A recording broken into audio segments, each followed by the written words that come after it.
Saya nggak takut hantu. Saya nggak tahu hantunya takut enggak sama saya. Saya nggak takut hantu. Saya nggak takut banyak hal ibu-ibu saya sekalian. Saya nggak takut. Tapi kalau kamu tanya sama saya, apa ustazah, apa Halimah yang paling kamu takutkan? Saya sampaikan pada saya takut di padang mahsyar ketika umat digiring di belakang Nabi Muhammad, saya tidak ada di sana.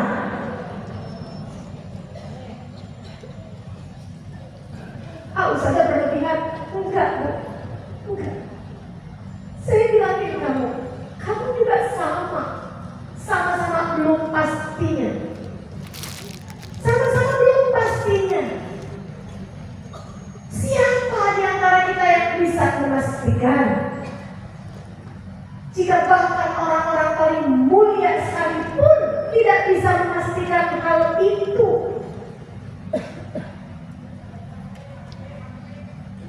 Idza nada munadin yaumil qiyamah yadkhul kullu nasi ilal jannati illa wahid la khasyitu ana dzalikal wahid. Kata Sayyidina Umar bin Khattab. Sayyidina Umar bin Khattab, beliau bilang, kalau nanti di akhirat ada panggilan, semua manusia silahkan masuk surga kecuali satu orang. Saya akan bilang, tuh yang satu jangan-jangan Umar bin Khattab. Gak pasti. Ketakutan. Imam Al-Haddad mengatakan, kalau saya, beliau di kamarnya, ketika bicara ini, di tempat tidurnya, udah dalam kondisi sakit. Kalau saya ditawari sama Allah untuk mati husnul khotimah, bawa iman di atas ranjang saya ini, atau untuk mati syahid di jalan Allah di pintu itu, aku akan memilih untuk mati bawa iman di atas ranjang sini. Tidak akan saya kejar syahadat, kesyahidan di pintu itu. Kenapa gitu hai Imam Al-Haddad? Saya takut selama perjalanan saya menuju pintu itu Allah cabut iman dalam hati saya.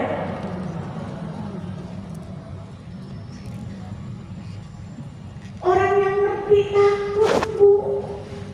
Kalau kamu nggak takut, Bu, Kak, Dek, Nak, jangan-jangan masalahnya kamu nggak ngerti.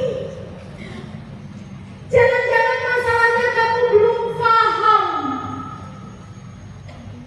La yajma'ullah amnain wala khawfain. Katanya para ulama, Allah tidak mengumpulkan dua rasa takut di hati seseorang. Jika dia takut kepada Allah di dunia, berkemungkinan Allah berikan keamanan padanya di akhirat. Dan hati-hati, siapa yang tidak takut kepada Allah di dunia, maka Allah akan membuat dia takut di akhirat nanti.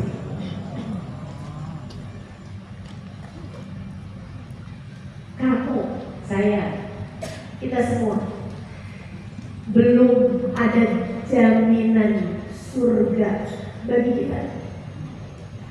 Belum ada jaminan ketika hari Nabi Muhammad digiring. Bu, apalagi kalau saya ingat fakta. Ini fakta ya, Ben. Di belakang Nabi Muhammad itu siapa menurutmu? Para nabi. Adam wa man dunahu tahta liwa'i yaumil qiyamah. Nabi Adam dan nabi-nabi yang sesudahnya, mereka berada di belakang benderaku, di akhirat nanti. Jadi yang pantas ada di belakangnya Nabi Muhammad itu para nabi. Terus siapa lagi? Para wali, para sahabat-sahabat beliau. Ibu-ibu sekalian, yang berjuang, yang merelakan nyawa buat Nabi Muhammad, yang rela hidup susah demi Nabi Muhammad. Para sahabat-sahabat beliau yang ikutan pergi perang, bahkan di saat mereka tidak punya perbekalan sekalipun, tuh yang kayak mereka pantas ada di belakang Nabi Muhammad. Para sahabat-sahabat yang ketika Nabi Muhammad diserang di peperangan Uhud, mereka langsung bikin sop laki-laki dan perempuan-perempuannya. Yang kayak gitu, Bu, pantas buat ada di belakang Nabi Muhammad. Atau yang kayak Rabi'ah al-Adawiyah, setiap malam punya 1000 rakaat, 1000 rakaat. Fakihil Muqaddam setiap malam 1000 rakaat. Habib Abdullah bin Husain bin Tahir 25.000 zikir beliau dari masing-masing zikir tiap harinya. Yang kayak mereka-mereka pantas ada dalam rombongan Nabi Muhammad.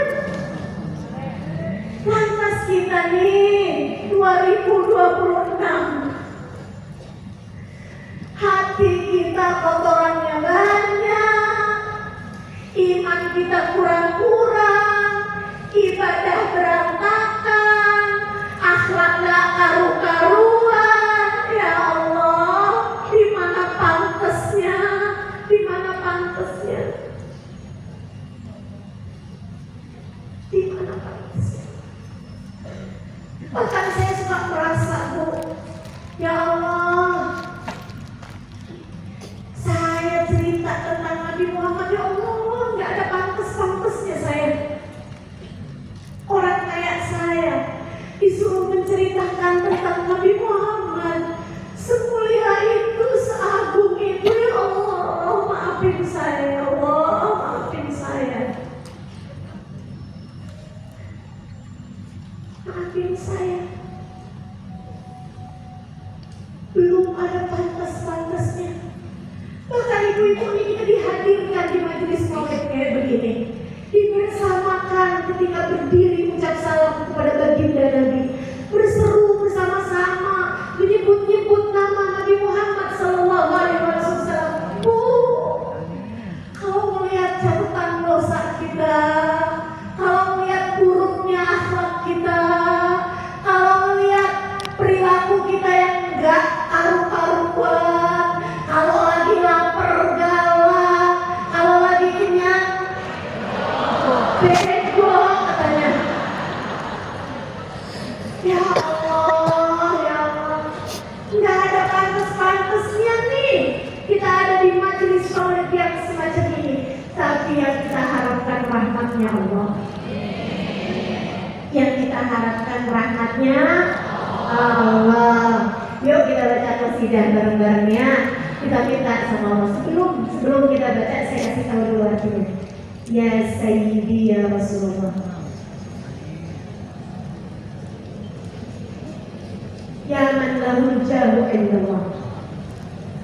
Wahai Tuhan kami, wahai Rasulullah, ya man lahul jahu indallah, wahai pemilik derajat yang sangat tinggi di sisi Allah. Innal muslimin, kami ini adalah para pendosa.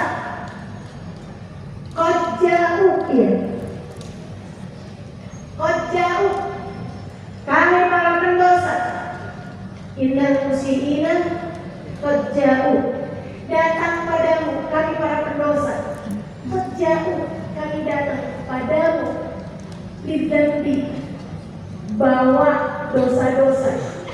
Yastaghfirullah, kami memohon ampunan kepada bicara pantas untuk ada dalam rombongan Nabi Muhammad, kita nggak pantas. Kita nggak pantas. Jujur aja, saya nggak pantas.